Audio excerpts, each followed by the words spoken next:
Salmo 91.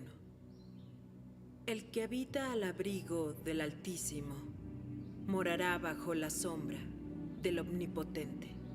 Diré yo a Jehová, esperanza mía y castillo mío, mi Dios, en quien confiaré.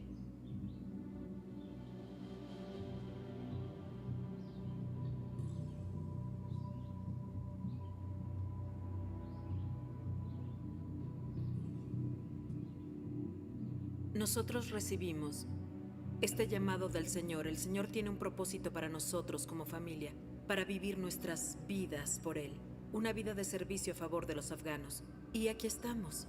Dios toma nuestras vidas y es con nosotros lo que encuentres agradable y bueno para tu propósito.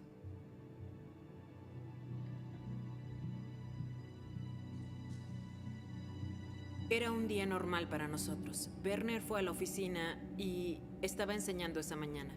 De hecho, esa era la rutina de todos los días. En cuanto a los niños, si no era fin de semana o si no interactuaban con sus amigos, estaban haciendo sus tareas. Ambos tienen una estrecha relación con el Señor y tienen esta hambre por el Señor, que es muy preciosa. Ellos están creciendo en su fe día a día. Y es maravilloso ser su madre y ver cómo crecen. Y viven para el Señor en un lugar como Afganistán. La cosa más maravillosa que un padre puede hacer para sus hijos es criarlos en los caminos del Señor para que conozcan quién es su creador y que puedan tener una relación de amor con el Señor y vivir su vida para ese propósito.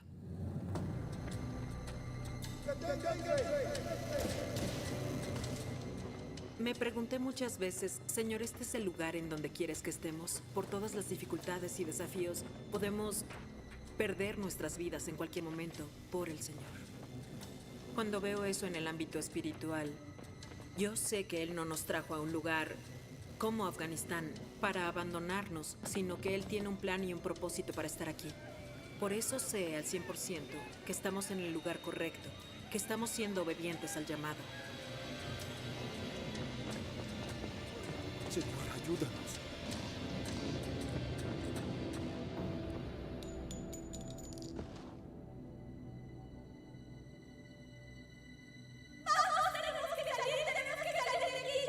Yo les hubiera dicho a mis hijos, a Jean-Pierre y Rodé, hoy enfrentarán un día muy difícil.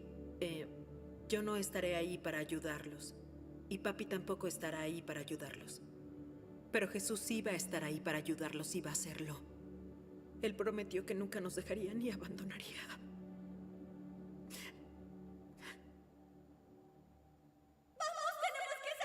¡Tenemos que salir de aquí, Jean-Pierre! ¡Vamos! ¡Tenemos que salir ahora!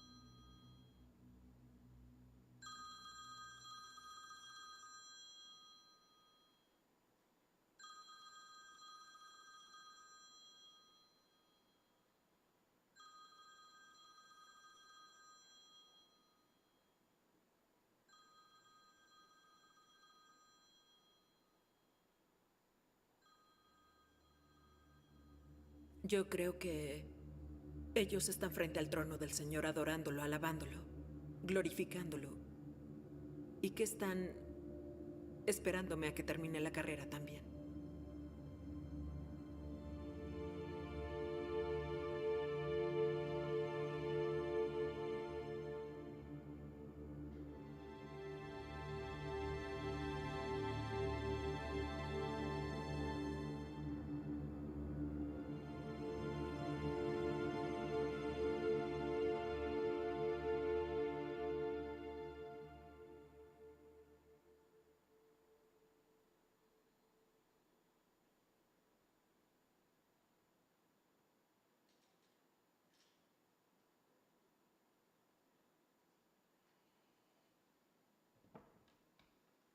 ¿Qué estás dispuesto a dar?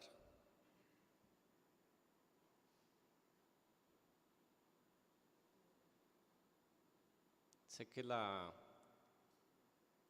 este video toca nuestro corazón profundamente, sobre todo porque nosotros, en comparación, no damos nada, o damos muy poco. Esta era una familia que vivía en su comodidad, al igual que nosotros, y decidieron ir a servir a Afganistán. Una familia joven, pero que recibió un llamado. Y entendieron el llamado, y sabían los riesgos que tomaron. Y el riesgo que uno piensa que nunca va a pasar, para ellos fue latente. Y esta familia de 4 personas solo pudo salvarse su esposa, porque en un ataque de estos islámicos fanáticos asesinaron a su esposo y a sus 2 hijos. Y ella dice: yo sé que ellos están frente al trono de la gracia, esperando a que yo esté con ellos. Hoy el pastor Alex dio la introducción a la predicación. Creo que son las cosas que hace el Espíritu Santo. Y aunque parece triste, el Espíritu me dirigió para iniciar con este video, porque los viernes estamos, yo no digo un entrenamiento, estamos sensibilizando nuestros corazones para poder entender de qué se trata la iglesia de Jesucristo. La iglesia es a la que pertenecemos, hemos sido comprados por la sangre de Cristo. No nos pertenecemos a nosotros, pertenecemos ¿a quién? A Jesús. La iglesia ha sido perseguida siempre desde que inició. Por eso Pablo advierte que seamos cuidadosos contra las acechanzas del maligno en su palabra. Así que la batalla de Satanás contra el pueblo de Dios, ¿dónde inició? En el mismo Edén. Dios tenía un propósito claro y desde ese momento Satanás inició una batalla. Primero con Adán y Eva y así siguió. Luego el Nuevo Testamento nos muestra la venida de nuestro Señor Jesús, su ministerio, su muerte, su resurrección. Y aún Satanás arreció más la batalla contra los hijos de Dios. Y Satanás ha liderado y sigue liderando varias batallas contra Cristo. La primera, cuando el Señor Jesús vino por primera vez, fue contra su deidad. Acabamos de estudiar todo el Evangelio de Juan, ¿cierto? ¿Y cuál era el ataque de los líderes religiosos constantemente contra Jesús? Decían: está loco, él no puede ser el Hijo de Dios, tú no puedes decir que eres Dios. Y el ataque de Satanás permaneció contra la deidad de Jesús. Luego vino una época de total oscuridad para el pueblo de Dios, hasta que un grupo de héroes bíblicos empezaron a hablar de la justificación por fe.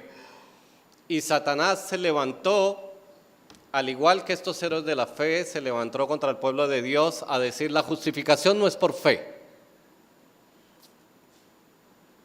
Pero Dios ha mantenido a su pueblo firme, fuerte, a las órdenes de quien es la cabeza de Cristo. Y ante esta victoria, lo que conoce la religión organizada como un cisma, porque permitió que la iglesia verdadera surgiera, Satanás entonces enfocó sus baterías hacia otro frente y fue decir: la palabra de Dios es basura. La palabra de Dios no tiene ningún propósito, la palabra de Dios fue escrita por hombres y no tiene ningún sentido eterno, no fue inspirada por Dios. La palabra de Dios no tiene validez para la humanidad. Pero Dios levantó hombres, levantó conocimiento, y hoy en día podemos decir con certeza que la palabra de Dios es una verdad inspirada, que la palabra de Dios es verdad. Hace 8 días no me vieron porque tuve la oportunidad de ser invitado a dar una conferencia en la iglesia de nuestro hermano Luis Cano, que fue llamado por el Señor el lunes. Eso la verdad me ha impactado mucho porque tuve la oportunidad de estar con él el sábado en la noche y todo el domingo en la mañana. Y la conferencia tenía por título La Biblia como fuente de vida y norma de vida. Y allí tuve la oportunidad de hablarles, de decirles a los hermanos, muchas veces somos asustados por Satanás cuando nos dicen, la Biblia no es la palabra de Dios, la Biblia es un libro cualquiera. Y es triste no tener una respuesta para eso. Y preparando la conferencia, busqué algunos artículos, bueno, me encontré uno en inglés, ustedes saben que los americanos tienen una cualidad que hacen estadísticas de todo, aún en las iglesias, y una estadística de hace 10 años dentro de las iglesias dio como resultado que los jóvenes de secundaria de las iglesias que salen a sus universidades, cuando regresan a sus casas, el 80% de estos jóvenes han perdido su fe. ¿Y por qué han perdido su fe? Porque en las aulas universitarias, los científicos, los filósofos y todas estas doctrinas falsas han desafiado su fe respecto a la palabra y han desacreditado la palabra. Y ellos, al no tener un argumento, dicen, efectivamente, la palabra es un libro más. Y se alejan de su fe. Así que nosotros necesitamos tener fundamento de lo que es la palabra. Y una de las cosas, hablando del propósito de la palabra de Dios, la Biblia es un libro cristocéntrico, pero el propósito de la palabra de Dios es glorificarle. Y una de las cosas que yo mencionaba ese día es que estudiando el Evangelio de Juan, en el último capítulo, Jesús en su charla con Pedro le dijo, tú ahorita haces lo que quieres hacer, pero más adelante otros te van a llevar, dándole a entender con qué muerte lo iba a glorificar. La muerte nuestra, aún como vimos en el video, ¿para qué es? Para glorificar a Dios. Y qué bueno que mi hermano Luis Cano ese día pudo escuchar esa palabra, porque estaba animado. Y Dios, que es perfecto en sus cosas, en medio de la conferencia Él llamó a sus diáconos, a sus discípulos, para animarlos. Y le pidió a la iglesia que orara por ellos. Y les dijo, créanles, ayúdenles, fortalezcanlos en oración.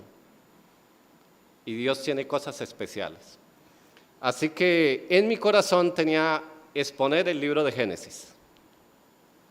Pero a raíz de estos videos que están viendo ustedes de La Voz de los Mártires, que es un ministerio que se encarga de ser el testimonio a la palabra de los que no pueden hablar en la persecución de la iglesia, el Espíritu Santo me ha llamado a que podamos hacer una serie de predicaciones, no sé cuántas, pero creo que la iglesia, nosotros, los miembros, debemos entender quiénes somos nosotros.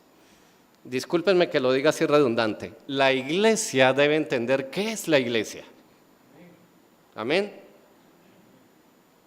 Muchas veces no entendemos qué es la iglesia. Los invito a que leamos en Efesios, que hoy el pastor también lo leyó, pero Efesios, que es doctrina para la iglesia. Pablo escribió esto en Efesios 5, 28 al 30.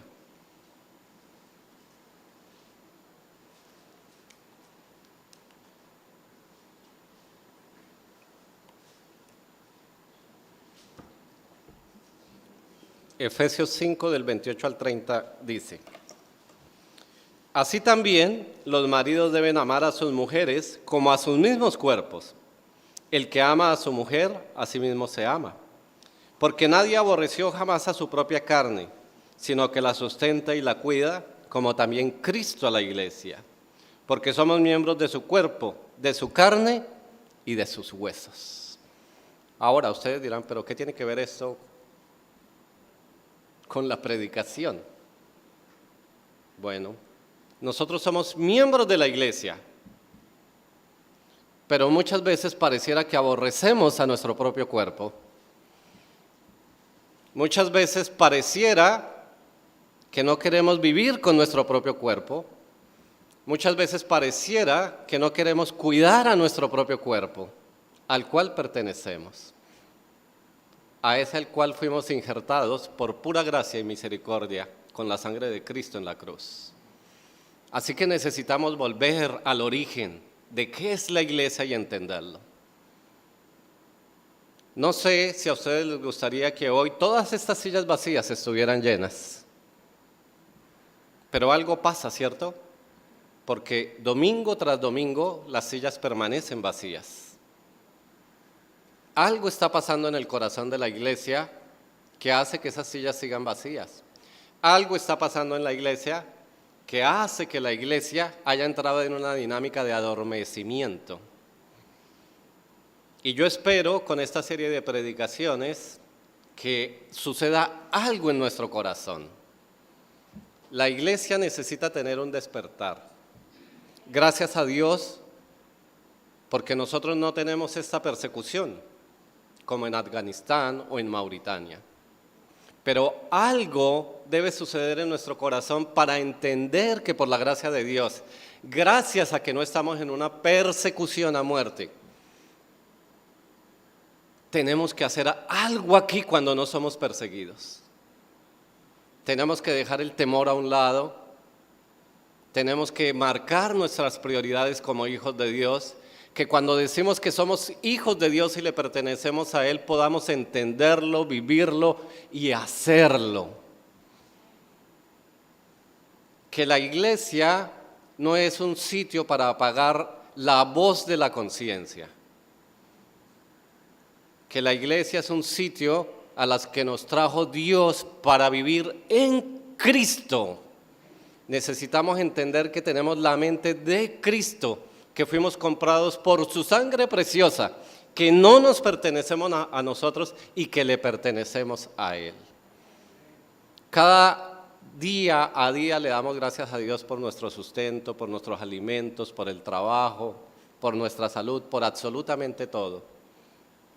Y pareciera que el domingo le decimos a Dios, bueno, ya que tú has sido buena persona conmigo, te voy a ir a visitar. Pero la iglesia debe entender qué es la iglesia. Por eso esta serie de predicaciones la hemos llamado La Iglesia, conociendo nuestro cuerpo. Necesitamos conocer nuestro cuerpo. Y preparando este mensaje me llegó una aplicación muy interesante de manera personal. Hace meses atrás empecé a tener dolencias de este hombro, casi que estaba paralizado y tuve una lesión en el manguito rotador. Y teniendo en cuenta que tengo 2 hijas que están en el área de la medicina, pues aprendí mucho de lo que es el manguito rotador. Primero aprendí que no es un hueso, sino que es una serie de músculos que lo conforman. Así que fui infiltrado con plasma de mi propia sangre y empecé a sanar. Pero de alguna manera Dios permitió ahora que este hombro ahora esté peor. Pero no es por una lesión del manguito rotador.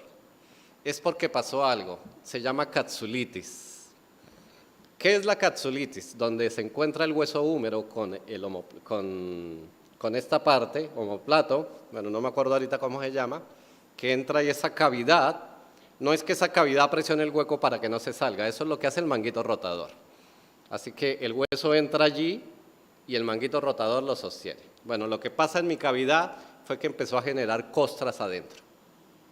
Así que necesito una cirugía para que puedan abrir los huesos y puedan limpiar todas esas costras para que el brazo pueda volver a tener su normalidad. Y pensando en el mensaje, eso es exactamente lo que pasa en nuestro cuerpo. Hasta aquí llega mi movilidad de este brazo, no la puedo levantar más. Si ustedes ven que la levanto más, es obra del Espíritu Santo. Pero eso es lo que sucede en la iglesia. A veces porque este miembro se duele tanto, le pongo cuidado. Pero tengo un dedito torcido en el pie, que lo critico mucho. Pero él es parte mía. Y yo lo veo como defectuoso, pero Dios lo colocó ahí. Y eso mismo sucede en la iglesia. A veces a las cosas dramáticas les coloco ejemplo, pero del día en día no pongo cuidado. Pero debería ser al revés. Dios coloca cosas dramáticas en la iglesia para llamar la atención sobre algo, pero de día en día yo debería entender de lo que se trata vivir en la iglesia, en el cuerpo de Cristo, de día en día. Y eso hará que la iglesia sea transformada. Por eso les animo, como un paréntesis, a que el próximo fin de semana, que es la Semana Santa, podamos participar todos, absolutamente todos debería ser el ánimo de la iglesia, porque no se trata de nosotros, se trata de la obra que nos ha enviado a hacer el Señor Jesús. Así que el tema para hoy, con todo esto en mente y como introducción, el tema para hoy es la iglesia, su origen divino. Vamos a orar. Padre, te alabamos y te bendecimos, Señor. A ti honra, gloria y honor, Señor. Te damos las gracias por estar en tu santo templo, Señor. Te agradecemos, Señor, porque un día tú nos alcanzaste con tus lazos de amor y por la sangre de Cristo en la cruz del Calvario, Señor, tú nos hiciste miembros por medio de tu Santo Espíritu en esta iglesia, Señor. Gracias por la Iglesia Bautista Redención, por cada uno de los participantes, Señor, por cada uno de sus miembros, Señor, que de alguna manera tú has colocado acá, Señor, como parte de este cuerpo, para llevar tu mensaje, para ser edificados, Señor. En el nombre de tu Hijo Jesús, amén. Entre más conocemos nuestro cuerpo, ¿cierto? Usted ya a la edad empieza a tener dolores y usted ya sabe por qué son. Ya sabe qué tomar, ya sabe qué hacer, qué ejercicio hacer. Entre más conocemos nuestro cuerpo, más fácil reaccionamos para poder atenderlo. Y lo mismo es con la iglesia. Entre más conozcamos de qué se trata la iglesia, más fácil vamos a reaccionar ante los ataques del enemigo. No vamos a vacilar. El Señor es la cabeza de la iglesia. Nosotros le pertenecemos, nosotros somos los miembros. Y aunque parezca sorprendente, aún el origen de la iglesia ha sido sometido ¿a qué? A diferentes tipos de doctrinas. Es sorprendente porque pareciera que sabemos de dónde proviene la iglesia, pero aún varias personas utilizando la Biblia han dicho la iglesia se estableció en tal día de tal manera. Así que hay muchas doctrinas al respecto del origen de la iglesia. Y nosotros necesitamos entonces, como dice la palabra, ir a los fundamentos de qué se trata la iglesia, porque yo necesito conocer mi casa. Yo creo que cada uno de los que tiene aquí un hogar de hace años ya se conoce hasta el huequito más pequeño de la casa. Ya sabe de dónde están las hormigas, ya sabe dónde es más difícil el aseo, ¿cierto? Ya sabe dónde está el sitio del detergente, ya sabe cómo funciona su hogar, dónde está la dificultad, a qué le tiene pereza, con qué más ánimo usted hace el aseo de su hogar. Usted sabe todo cómo funciona su casa. Nosotros necesitamos verlo de esa manera, nosotros necesitamos saber de dónde proviene la iglesia. ¿Por qué? Porque aún hoy en día se ha malentendido el origen de la iglesia y entonces han surgido doctrinas que quieren colocar a la iglesia en una dispensación que no le corresponde. Entonces encontramos personas que ahora tienen un corazón de israelitas sin serlo y dicen, bueno, entonces la iglesia se vive desde el punto de vista de Israel. Y así cada una de las cosas, aún siendo hermanos en Cristo, no han entendido cuál es el propósito de la iglesia, no han entendido cuál es el origen divino de la iglesia. Y esto que vamos a ver acá, para muchos sé que va a ser un repaso, pero espero que ese repaso pueda sacudirles. El sábado pasado en la conferencia me gustó hacer un ejercicio con los hermanos que me gustaría repetir con ustedes, porque todos tienen movilidad, ¿cierto? Así que me gustaría que coloquen la mano así, su mano derecha así, hacia el frente, todos, no así levantada, así en eso, que coloque su mano sobre la cabeza, ahora que cierre sus dedos y se sacuda así y pueda repetir, despiértate tú que duermes. Porque a veces nos dormimos, ¿cierto? Y entramos en una monotonía aún espiritual. Y necesitamos que Dios haga algo en nuestra mente. Y yo espero que esta serie de predicaciones sea ese sacudón que necesitamos nosotros para que la iglesia tenga un avivamiento.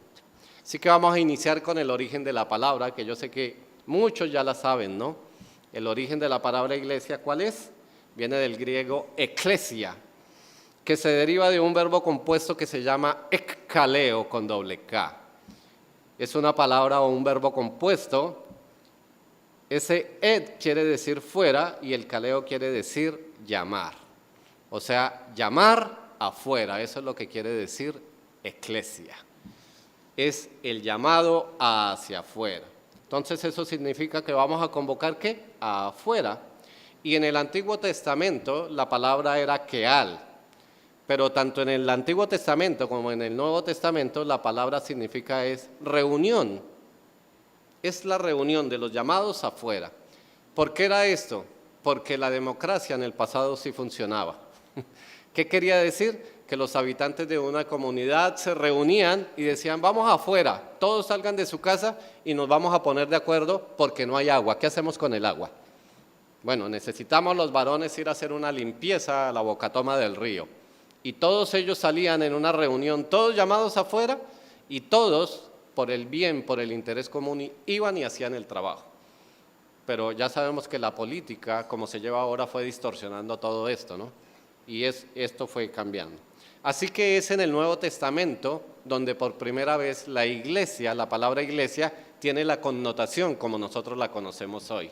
Es una connotación completamente como religiosa. Cuando nosotros ahora hablamos de iglesia, ¿de qué hablamos? Bueno, mucha gente lo entiende como el templo de alguna denominación, y nosotros, por la gracia de Dios, sí entendemos que la iglesia somos nosotros, porque Cristo habita en nosotros por medio del Espíritu Santo. Así que lo primero que deseo que hablemos es, ¿cuándo comenzó la iglesia? Pero veamos algunas teorías de lo que dice la gente. Hoy se leyó el pasaje, ¿cierto?, que está en Mateo.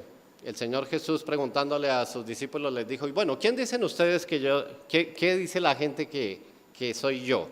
Bueno, uno que eres Elías, otro que eres Jeremías o otro de los profetas. Bueno, así es lo mismo con el nacimiento de la iglesia. Pues se encuentran muchas cosas. Algunos dicen que la iglesia nació con Adán y Eva. Algunos tienen sustento bíblico para decir que la iglesia nació con Adán y Eva, porque una vez que ellos cayeron en pecado, el propósito de Dios desde su eternidad, ¿cuál era? Tener un Salvador. Y allí está en Génesis 3:15 la promesa. Así que algunos teólogos dicen que si Adán y Eva creyeron a la promesa, ese día entonces nació la iglesia, porque fue la promesa de Dios. Y suena interesante, ¿cierto? Ahora, otros dicen que la iglesia apareció con Abraham, con el patriarca Abraham. ¿Dónde aparece Abraham? Ya estudiamos Génesis, ¿no? Allí hicimos un estudio, hasta el pastor nos regaló una estructura, y Abraham aparece en Génesis 12, y Abraham fue el portador del pacto. En ti serán benditas todas las naciones de la tierra. Ya sabemos que eso tiene una correspondencia en el Nuevo Testamento, y el cumplimiento está ¿en quién? En Cristo. Entonces algunos dicen la iglesia a raíz del pacto inició ¿con quién? Con Abraham. Esa es una buena pregunta. Otros dicen, bueno, la iglesia en realidad nació ¿con quién? Con Juan el Bautista.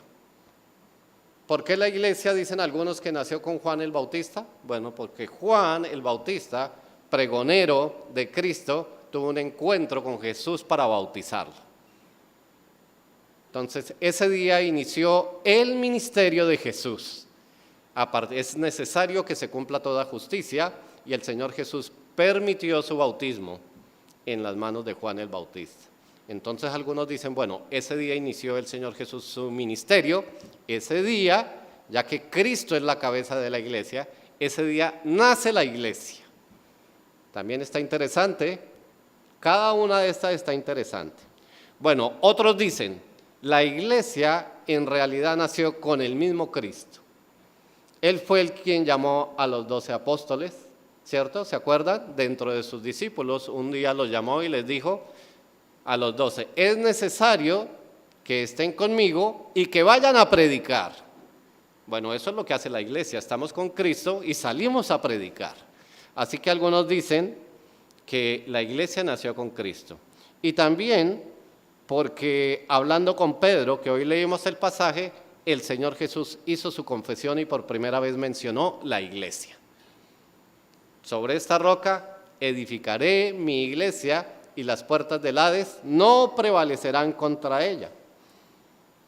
También porque el Señor Jesús dio instrucciones, enseñanzas muy precisas en la última cena. Recuerdan que estudiamos todo el Evangelio de Juan e hicimos más o menos 22 predicaciones sobre las últimas horas de vida del Señor Jesús y cada enseñanza que dio. Así que tiene un gran sentido que en Jesús hubiera iniciado la iglesia. También porque fue el primer domingo de resurrección. Cristo resucitó. Entonces la iglesia inició con Cristo y su ministerio. Ahora, puede ser que no sucedió de esa manera, sino que más bien la iglesia inició con el apóstol Pablo. Ya tenemos varias opciones, ¿cierto?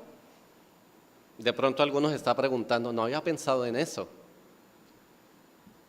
Pero la iglesia inició con Pablo. Bueno, puede ser que inició en el momento de su conversión, porque Pablo finalmente fue quien impactó los 3 continentes con el Evangelio. Pablo en Hechos 9 está narrado su conversión, un encuentro personal con Cristo. Y Jesús básicamente también lo tomó a él de una manera especial. Conocemos la historia del apóstol Pablo. Puede ser que Pablo, en su primer viaje misionero, empezó a establecer las iglesias. Entonces tiene un sentido lógico que con Pablo, que con el apóstol Pablo, haya iniciado la iglesia cristiana como tal. O puede ser que la iglesia haya iniciado con el encarcelamiento de Pablo. Y entonces encontramos, o si ustedes han leído el libro de Hechos, la narración de Hechos 28, ¿no? Que dice que Pablo se dedicó luego, después de estar detenido, ¿a qué? A predicar libremente la palabra de Dios. Entonces allí inició la iglesia. Entonces, como ustedes ven, hay muchas teorías sobre el origen de la iglesia, bíblicas. Estamos hablando de creyentes que dicen la iglesia, después de haber hecho un estudio concienzudo, tuvo un origen acá o acá o acá o acá. Pero la pregunta para nosotros es, ¿será que la Biblia ha revelado el verdadero origen de la iglesia? ¿O nos vamos a quedar con la duda? Sabemos que pertenecemos a la iglesia, pero no sabemos cuándo la iglesia tuvo su origen. Pues bueno, después de ver esto, ¿cuándo comenzó la iglesia? Las teorías, creo que sí podemos hablar cuándo comenzó la iglesia, la verdad del asunto. Vamos a verlo de esta manera. ¿Cuándo comenzó la iglesia? Bueno, vamos a ver la verdad. Y lo primero a lo que nosotros debemos dirigirnos es que la Biblia establece dispensaciones o periodos de tiempo. No sé si en su estudio de Biblia, de teología o de algo, todos han tenido la oportunidad de haber escuchado o de haber estudiado las diferentes dispensaciones de la iglesia. Se las quiero solo mencionar. Bueno, la primera es la inocencia. Y es ese periodo de Adán y Eva en comunión con Dios. Allí ellos eran completamente, ¿qué? Inocentes. Luego vino la conciencia. ¿Cuándo vino el periodo de la conciencia? Bueno, desde la expulsión de Adán y Eva a raíz de su pecado, ¿hasta cuándo? Hasta el diluvio. Allí operó la conciencia. Y luego allí vino otra dispensación, y cada una de esas dispensaciones tiene marcadas unas características y las encontramos en la Biblia. Luego vino el gobierno humano en cabeza de Noé, ¿cierto? Y luego apareció la dispensación de la promesa que se le fue dada a Abraham. Desde la promesa de Abraham, ¿y hasta cuándo viene esta dispensación? Hasta que aparece Moisés en escena y Dios le da entonces la ley, allí en el monte Sinaí. Así que después de Abraham viene la dispensación ¿de qué? De la ley. Desde el monte Sinaí hasta que aparece ¿quién? Jesucristo. Y entonces entra la dispensación de la iglesia. que es el periodo que nosotros estamos viviendo. La iglesia aparece en el tiempo del hombre, en un momento exacto, con fecha, y va a terminar en el tiempo del hombre, en un momento exacto, con fecha, cuando venga Jesús por segunda vez, cuando venga por su iglesia y se establezca entonces lo que va a ser la última dispensación, que es el reinado milenial de Jesucristo. Ahora es importante que entendamos esto de las dispensaciones, porque cada dispensación tuvo unas características, lo que nos debe llevar a nosotros a pensar que si nosotros estamos en la dispensación de la iglesia, quiere decir que hubo una dispensación pasada y hay una dispensación futura. La dispensación de la iglesia tiene unas características diferentes a la ley y va a tener unas características diferentes a lo que va a ser ¿qué? El reinado milenial. Eso quiere decir que la dispensación de la iglesia tuvo un origen divino en algún momento de la historia. Y eso es lo que vamos, por lo menos, a intentar entender todos. Así que la dispensación de la iglesia tiene sus propias características. Debemos entenderlo así. Las cosas son diferentes después de la primera venida de Jesús, su muerte, su resurrección, su ascensión y sobre todo por la venida del Espíritu Santo. Esa es parte de la dispensación de la iglesia. También las cosas van a ser diferentes cuando Jesús venga por segunda vez para reinar sobre la tierra. Eso va a ser una dispensación completamente diferente. ¿Por qué? Porque la iglesia va a ser arrebatada, ya no estará sobre esta tierra. Israel, conforme a la promesa, va a ser restaurado y Satanás será atado por toda la eternidad. Entonces es una dispensación que vemos que es completamente diferente a la que nosotros estamos viviendo hoy en la iglesia. Así que debemos entender varias cosas de la dispensación de la iglesia. No podría haber iglesia si Cristo no hubiera muerto. ¿Amén? Entonces eso ya descarta muchas teorías, sobre todo las del Antiguo Testamento. No pudiera haber iglesia si Cristo no hubiera muerto. La muerte de Cristo no fue una anticipación de la iglesia. La muerte de Cristo es la obra consumada en la cual está soportada la iglesia. Y eso marca una diferencia. Y voy a volvérselos a mencionar. La muerte de Cristo no fue una anticipación de la iglesia. La muerte de Cristo es la obra consumada en la cual está fundamentada la iglesia. Otra consideración a tener, no podría o no pudiera haber iglesia si Cristo no hubiera resucitado. Sin la resurrección de Cristo no hubiera promesa probable de la resurrección de todos los santos de la iglesia. Así que para que hubiera iglesia era necesario que Cristo muriera y resucitara bajo el poder de Dios. Es esa promesa la que nosotros creemos que cada uno de nosotros va a ser resucitado en un momento especial para estar por siempre en la presencia de Jesús. No pudiera o no podría haber iglesia si Cristo no hubiera ascendido al cielo. ¿Por qué? Porque Cristo está sentado ahora a la derecha de Dios Padre y fue constituido desde allí como cabeza de la iglesia. Si Cristo no hubiera ascendido al cielo, esto no pudiera ser posible y entonces seríamos un cuerpo de personas intentando hacer religión. Pero como Cristo ascendió al cielo y dio promesas sobre el Espíritu Santo, dice la palabra que Él está sentado a la diestra de Dios Padre y desde allí es la cabeza de la iglesia. Entonces era necesario que Cristo hubiera ascendido. Desde allí, entonces, ¿qué está haciendo Jesús? Está intercediendo por nosotros y eso no fuera posible si no hubiera ascendido y formamos entonces parte de su iglesia universal.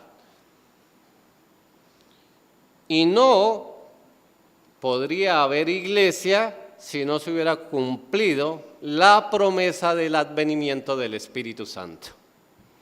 Si ustedes recuerdan, cuando estudiamos el Evangelio de Juan, capítulos 14, capítulo 16, pudimos ver que el Señor Jesús, la última noche le dijo a sus discípulos, a sus apóstoles, es necesario que yo me vaya, porque si no me voy, no pudiera enviar entonces al otro Consolador, al Espíritu Santo, el cual los guiará, les revelará, les enseñará. Entonces, era necesario que se cumpliera la promesa del advenimiento, la promesa del Espíritu Santo. Entonces, con todas estas consideraciones que hemos hecho, podemos entender o podemos evidenciar claramente que la iglesia, cuando nació, en el día de Pentecostés, que está narrada en Hechos capítulo 2. Jesús había hecho promesas. Cuando Jesús tuvo la conversación con Pedro, le habló en futuro. Y sobre esta roca estableceré mi iglesia. Es decir, que era un hecho futuro. Así que era necesario que Cristo cumpliera el propósito que le había dado Dios, de morir, de ser sepultado, resucitar, ascender al cielo y que se cumpliera la promesa de ¿qué? Del advenimiento del Espíritu Santo. La iglesia tiene un origen divino. La iglesia fue el plan de Dios y se cumplió todo en su tiempo, como cuando el Señor Jesús decía, no lo pudieron arrestar porque no había llegado su hora, pero después vimos que en los últimos capítulos que decía, pero como él sabía que había llegado su hora, fue necesario que estas cosas sucedieran, pues Dios, en su soberanía, en su sabiduría y en el plan para la humanidad, había establecido que el nacimiento de la iglesia. Y él constituyó entonces la obra de Cristo y envió al Espíritu Santo. ¿Cuándo se manifestó el Espíritu Santo por primera vez en los creyentes? El día de Pentecostés. Entonces era necesario que todos esos pasos se cumplieran. Ahora, bíblicamente, nosotros, la iglesia, el cuerpo, sus miembros, podemos entender que el nacimiento de la iglesia tuvo su origen, ¿dónde?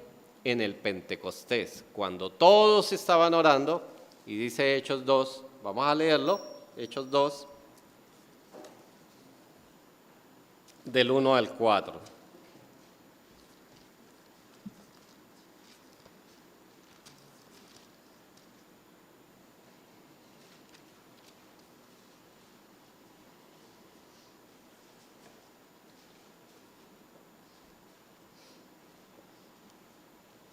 Cuando llegó el día de Pentecostés, estaban todos unánimes juntos, y de repente vino del cielo un estruendo como de un viento recio que soplaba, el cual llenó toda la casa donde estaban sentados. Y se les aparecieron lenguas repartidas como de fuego, asentándose sobre cada uno de ellos. Y fueron todos llenos del Espíritu Santo y comenzaron a hablar en otras lenguas según el Espíritu les daba que hablase. Bueno, ya los que han estudiado la Biblia saben que ese día la manifestación de las lenguas fue para testimonio, pero el énfasis de la narración de Lucas es que la llenura del Espíritu Santo ahora en los creyentes.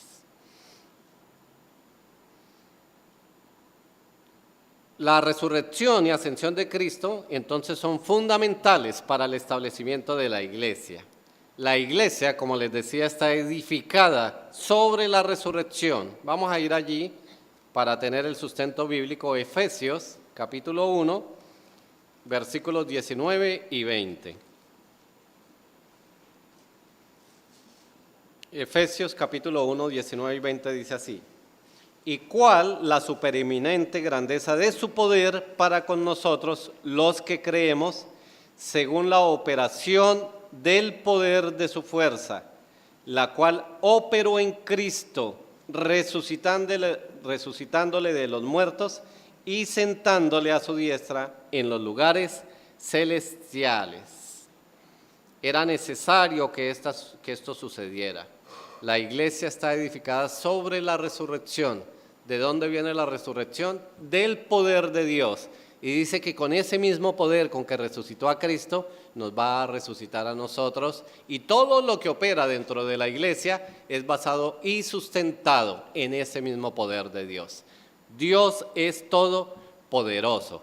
Y es necesario para que la iglesia opere, hemos visto que Dios mismo, a través del Espíritu Santo, le dio dones a la iglesia. Cada uno de nosotros como creyentes, cuando entendemos o cuando entendimos que éramos pecadores y entendimos que Jesús es el Salvador y lo necesitábamos en nuestras vidas, fuimos ¿qué? Sellados con el Espíritu Santo. La Biblia se refiere como sellados por el Espíritu Santo o bautizados con el Espíritu Santo.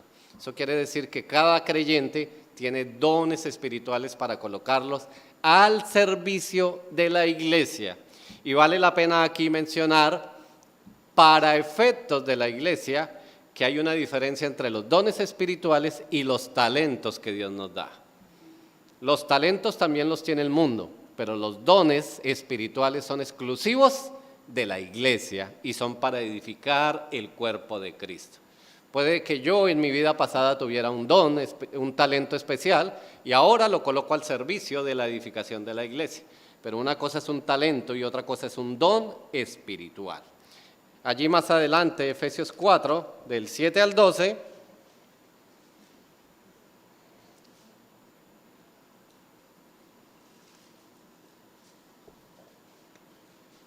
dice Efesios 4, del 7 al 12, pero a cada uno de nosotros fue dada la gracia conforme a la medida del don de Cristo, por lo cual dice, subiendo a lo alto, llevó cautiva la cautividad y dio dones a los hombres. Y eso de que subió, ¿qué es? Sino que también había descendido primero a las partes más bajas de la tierra.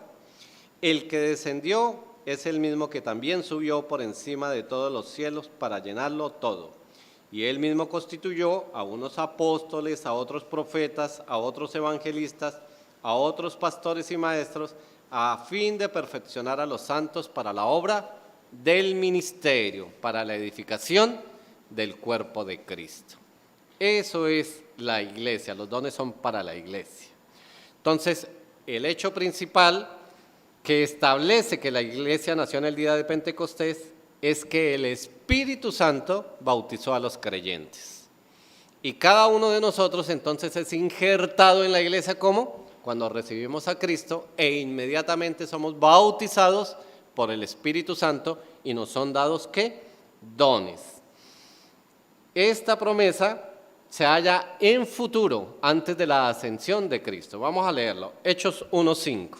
Allí hacia la izquierda, Hechos capítulo 1:5.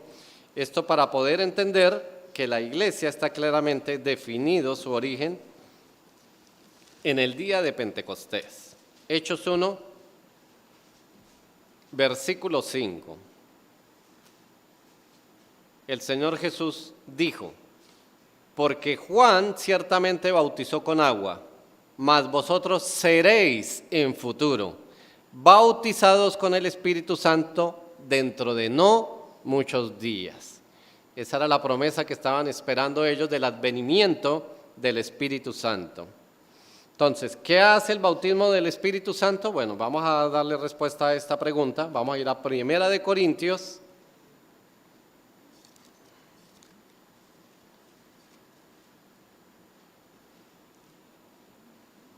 Primera de Corintios 12:13.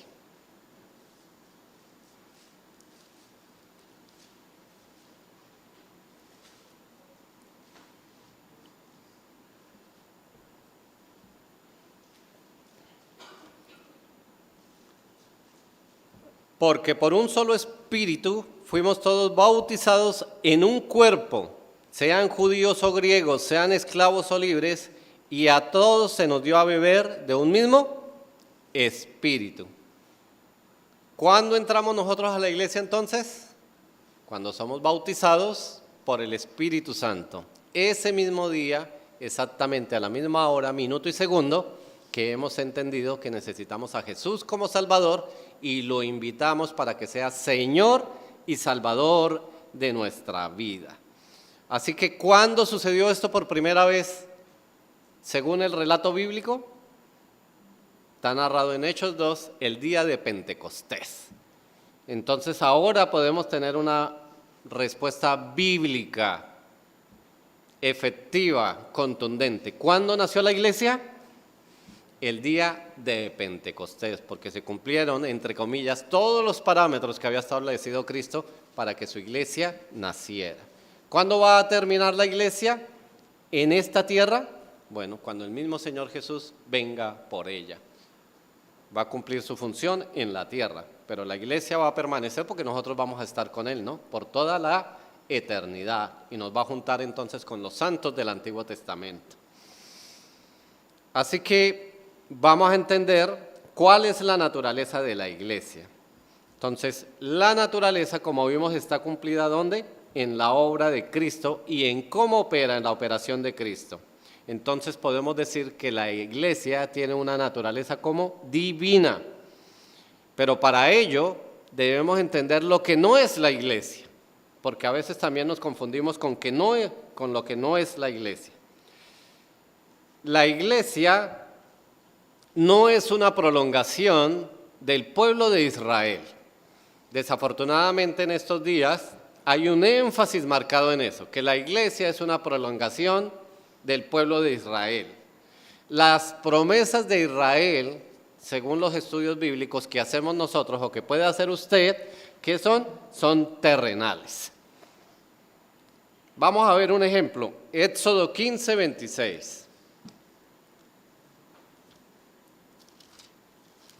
Ahora, Israel es el pueblo escogido soberanamente por Dios. Dios está tratando con ellos y va a tratar con ellos en el futuro. A ellos les dio las promesas y las cumplirá.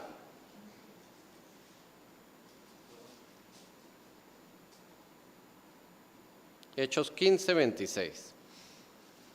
Y dijo, ¿quién dijo? Dios, si oyeres atentamente la voz de Jehová tu Dios e hicieres lo recto delante de sus ojos y dieres oído a sus mandamientos y guardares todos sus estatutos, ninguna enfermedad de las que envié a los egipcios te enviaré a ti, porque yo soy Jehová, tu sanador.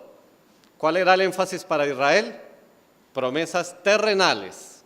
Ahora, ¿esta promesa aplica para la iglesia? Sí, solo que la promesa ¿qué es? Espiritual, celestial. Entonces, hay una gran diferencia. Éxodo 15, 26. Y vamos a contrastar esto con Efesios 1:3.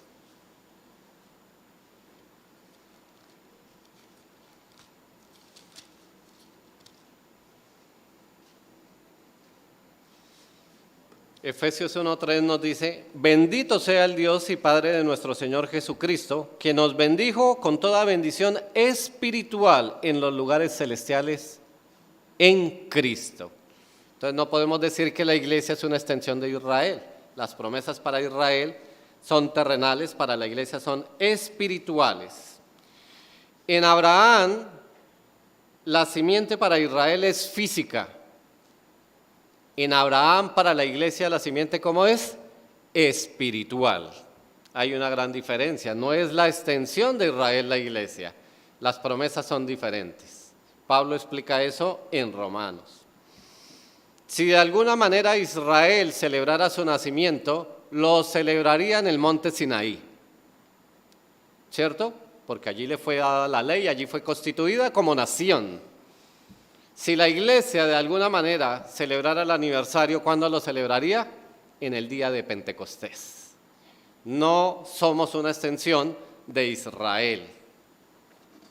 Los israelitas son israelitas por nacimiento físico. Nosotros los creyentes somos creyentes por nacimiento ¿qué? Espiritual. No somos una extensión del reino de Israel, ni somos una promesa alargada. Israel es presentada como una esposa infiel. La iglesia, ¿cómo es presentada? Como una novia fiel, sin mancha, que se casará con Cristo en la iglesia. No somos la extensión del pueblo de Israel. Israel en su vida tenía un templo. Nosotros, la iglesia, somos el templo del Dios viviente. Y eso marca una diferencia grande. Eso deja claro que nosotros no somos ninguna extensión ni la promesa alargada de Israel. La iglesia tampoco es el reino. Mucha gente dice, no, es que la iglesia es el reino de Dios. La iglesia se está edificando en esta dispensación. Pero ya vimos que la próxima dispensación, ¿cuál es? El establecimiento del reino milenial de Cristo. Así que nosotros estamos trabajando en la proclamación del reino, pero la iglesia no es el reino como tal. ¿El reino cuál va a ser? Bueno, como lo establece la Biblia claramente. Una vez que venga Cristo por su iglesia, después de la gran tribulación, el Señor Jesús pondrá sus pies sobre la tierra y va a reinar por 1000 años sobre esta tierra, para el cumplimiento de las promesas precisamente de Israel. Porque a Israel se le dio la promesa de que iba a restaurar su reino al rey David. Ahora bien, la iglesia no es una denominación. No, es que nosotros somos la iglesia, los bautistas, porque tenemos la verdad de la palabra. Y así cada denominación lo dice, ¿cierto? La religión organizada dice que para ser salvo necesita pertenecer a la denominación. Pero eso no es cierto. No hay ningún pasaje en la Biblia, ni siquiera insinuación que diga que el Señor Jesús iba a establecer una denominación para la iglesia. Absolutamente nada. No dijo que la iglesia iba a ser para los israelitas o para los judíos una y para los gentiles otra, para que no estuvieran peleando. O sea, que aquí se iban a edificar ellos y aquí los otros. No dice el Señor Jesús que para mejor operación de la iglesia, los que hablan español se congregan a un lado y los que hablan inglés a otro. Bueno, esa es una manera como vive la iglesia geográficamente y étnicamente. Pero no hay ninguna insinuación o pasaje que diga que la iglesia es una denominación. Ahora bien, nosotros debemos ser cuidadosos con una cosa, porque también teológicamente aparece que la iglesia es universal y entonces se le da el énfasis a la iglesia universal. Pero hay que ser cuidadosos con eso porque entonces se pierde la importancia de la iglesia local. Porque cuando hablamos de la iglesia universal, muchos creyentes no se están congregando en las iglesias locales. Algo está pasando en sus corazones, tienen luchas, pasan por muchas cosas y hay muchísimos creyentes a lo largo y ancho del mundo que no se congregan. Entonces debemos ser cuidadosos con eso. No es el énfasis la iglesia universal, pero tampoco el énfasis debe ser solo la iglesia local, porque si entonces hacemos el énfasis solo en la iglesia local, entonces nos vemos solo a nosotros. Y entonces decimos, sí, somos nosotros la iglesia local, somos 150 los de la iglesia, y perdemos entonces el énfasis de lo que es la iglesia universal. Entonces, como todo en la Biblia, debemos ser ¿qué? Equilibrados. La iglesia es universal. Todo aquel que ha aceptado a Cristo en su corazón como su Señor y Salvador y ha sido sellado por el Espíritu Santo, hace parte de la iglesia universal. Pero también la Biblia nos enseña que la manera de vivir la iglesia universal es a través de las iglesias locales, como la nuestra, como la Iglesia Bautista Redención. Allí es donde podemos experimentar el crecimiento y la edificación que Cristo manda a su iglesia universal. Allí es donde puedo yo amar de verdad a mis hermanos porque los conozco. Conozco a Pedro, a Alex, a Raúl, a Adriana, a Sofía, a Lilia, a todos. Les puedo amar porque los conozco y me conocen. No es algo etéreo, no es algo místico. Sí, yo amo a la iglesia, pero si no conozco la cara de mis hermanos no pudiera amarles, no pudiera ofenderles y no pudieran perdonarme. Entonces las promesas que están para la iglesia universal se hacen latentes en la vida de la iglesia local. Así que en eso debemos ser ¿qué? Cuidadosos y entender entonces qué es la iglesia. La iglesia abarca el total de los creyentes vivos y muertos. A veces no pensamos en eso, Pero si Cristo no ha venido y tú mueres, tú eres parte de la iglesia, porque si no fueras parte de la iglesia, el día que el Señor venga sobre las nubes o en las nubes y haga su llamado con voz de trompeta, entonces no resucitarías. Pero como eres parte de la iglesia, estás sellado con el Espíritu Santo, Dios Todopoderoso sabe que tú haces parte del cuerpo de la iglesia, ese día tú vas a resucitar con plena seguridad. Así que necesitamos tener clara la doctrina de la iglesia, necesitamos conocer nuestro cuerpo, necesitamos entenderlo plenamente. Y eso es lo que vamos a estar haciendo de aquí varios domingos. La verdad del origen de la iglesia está debidamente establecida en la palabra de Dios. Entonces, si somos parte de la iglesia, debemos conocerla como al mismo Señor Jesús.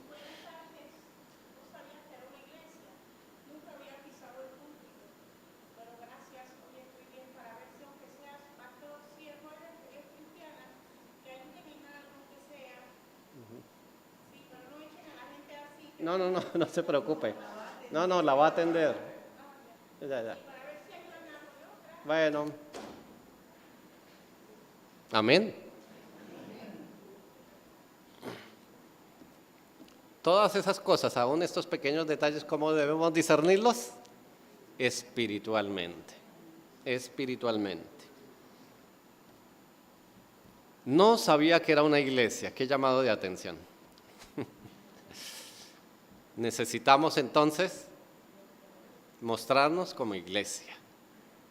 Bueno, vamos a concluir con esto. Es importante tener claridad sobre el tema o la doctrina de la iglesia. Satanás quiere hurtar, matar y destruir la iglesia, a cada uno de nosotros.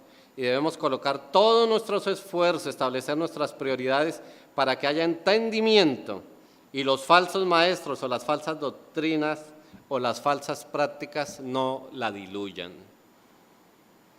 No sé, a los hermanos en la conferencia pasada, y no sé o no recuerdo si lo he mencionado acá, de pronto sí, que un día haciendo un trabajo temprano me di cuenta que había un señor vendiendo naranjas. Y todo el mundo iba a hacer filita a tomar jugo de naranja. Pero en un momento me di cuenta que el señor las naranjas que tenía allí las inyectaba con una jeringa con agua y las partía y la gente decía, wow, qué rico este jugo de naranja natural. Y nosotros espiritualmente somos así. Nos hemos acostumbrado de alguna manera a tener un evangelio diluido o a vivir en una iglesia diluida. Necesitamos volver al jugo de naranja, que es agrio, pero es el verdadero.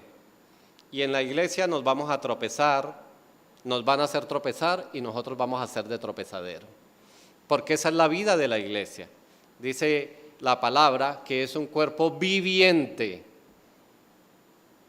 Hasta que todos lleguemos a la estatura del varón perfecto. Y eso tiene que ver porque la iglesia va a tener un tiempo en que ya no va a estar más. Todos vamos a ir creciendo hasta que llegue el tiempo de Cristo. Necesitamos volver al evangelio verdadero para que nosotros no nos distorsionemos, no nos desenfoquemos y no se nos desvíe del propósito eterno que nos ha dado Dios. Así que el propósito con esta serie de predicaciones en la iglesia es que podamos amar a la Iglesia Bautista Redención incondicionalmente, que podamos servir a la Iglesia Bautista Redención incondicionalmente y que podamos asistir a la Iglesia Bautista Redención como incondicionalmente. Algo debe producir la predicación de la palabra de Dios que transforme nuestro corazón, para que marquemos nuestras prioridades, para que estas sillas no estén más vacías, sino que tengamos que ampliar este templo, que más gente pueda llegar, que más gente pueda ser edificada, y que no nos quedemos en la pasividad en la que de alguna manera podamos estar viviendo. Como iglesia es necesario que hagamos eso. Como iglesia es necesario que ahorita, después del almuerzo, nos quedemos al entrenamiento evangelístico. Como iglesia es necesario que el Viernes Santo y el Sábado Santo podamos salir a la comunidad a predicar el Evangelio. La iglesia necesita salir, la iglesia necesita ganar a los que están perdidos. La iglesia, en cierta manera, tiene la función de orientar o alinear la doctrina de creyentes que han salido heridos de otras iglesias, pero esa no es la prioridad de la iglesia. La prioridad de la iglesia es predicar el evangelio al mundo perdido. Amén. Vamos a orar. El grupo de alabanza, si desea, puede ir pasando.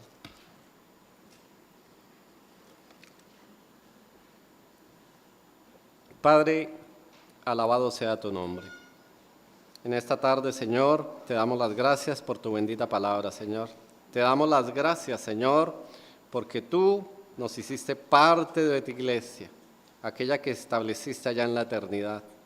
Gracias, Padre, por la sangre preciosa de Cristo. Gracias por el Dios encarnado, por Jesús, 100% hombre, 100% Dios. Gracias por su ministerio terrenal, por su muerte, por su sepultura, su resurrección, por su ascensión al cielo y por la promesa del Espíritu Santo que fue cumplida en el día de Pentecostés. Gracias, Padre, porque hoy nos has regalado la verdad del origen de la iglesia, Señor. Podemos saber ahora ciencia cierta, Señor, con la seguridad de la verdad de tu palabra, que la iglesia nació allá en Pentecostés, Padre del cielo, y que somos injertados cada uno de nosotros, tus hijos, los creyentes, a través del sello del Espíritu, el cual nos da dones, Señor, y nos hace miembros por toda la eternidad de este cuerpo que tú has llamado la iglesia, del cual la cabeza es Cristo. Padre, habla a nuestros corazones, Señor, para que podamos marcar nuestras prioridades, que podamos entender por qué asistimos a la iglesia, qué es el cuerpo de Cristo, que podamos entenderlo, conocerlo, amarlo, perdonarlo, servirle, Señor, todo lo que tú nos has mandado a hacer, Señor, que podamos tener una vida activa dentro de nuestra congregación, Señor. Aleja de nosotros todo prejuicio, Señor, sino que podamos ser transformados, que podamos vivir conforme al carácter de Cristo, Señor. Corrige cualquier cosa deficiente en nuestra congregación, Señor. Que seas tú hablándonos, Señor, a través de cada estudio, a través de cada predicación, Señor, a través de cada actividad, a través de cada hermano, Señor, que nos reprende, nos exhorta, Señor, nos instruye, nos corrige, Padre bendito. Padre, ayúdanos a vivir la iglesia como tú quieres que la vivamos, Padre del cielo. Gracias, Señor Jesús. Gracias por tu sacrificio. Gracias por ser la cabeza de nosotros. Gracias, Padre. En el nombre de tu Hijo Jesucristo. Amén.